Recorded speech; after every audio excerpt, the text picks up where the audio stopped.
start with you, Austin. I'm sure D'Lo will get a fair share of questions tonight. Just with the way the last two games went, Sacramento and Golden State, where did you guys find that collective energy coming out in this one? Not being deflated, kind of playing as a team, all the assists, and where did that come together tonight in this one, and how do you think you can use that moving forward? I think we just, played the game the right way.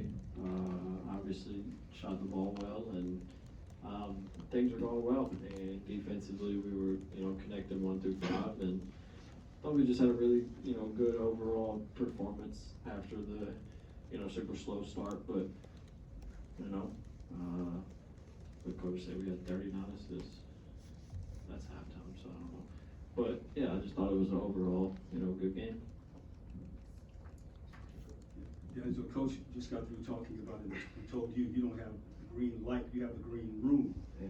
How does it feel knowing you have that kind of freedom to do it and to shoot whenever, really wherever you want?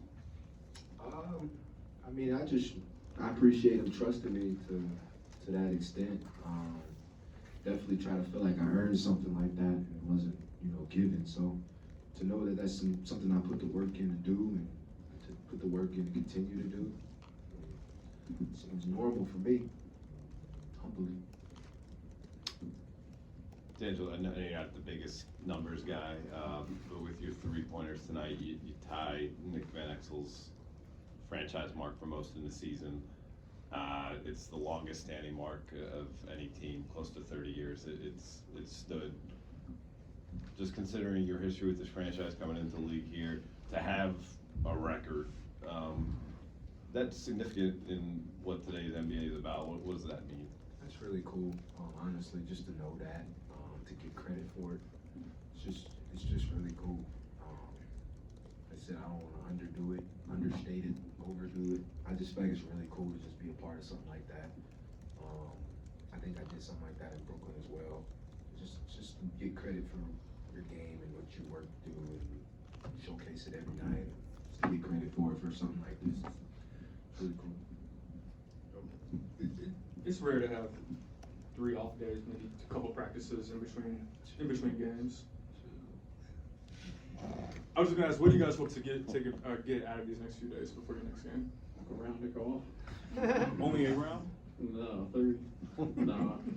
Obviously, I think tomorrow's off, and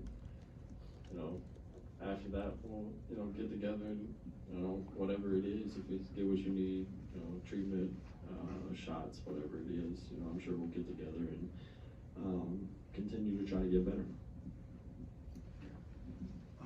It would be negligent not to ask you, Austin. See, this is why I don't like you. I'm a good reporter. What happened on that first play? Everybody see what happened. Nobody had your view. What about you? Was it not a charge? My question would be is, not only that play, but then they started 11-2. What turned for you guys early after all that happened? And what did you see from the intensity?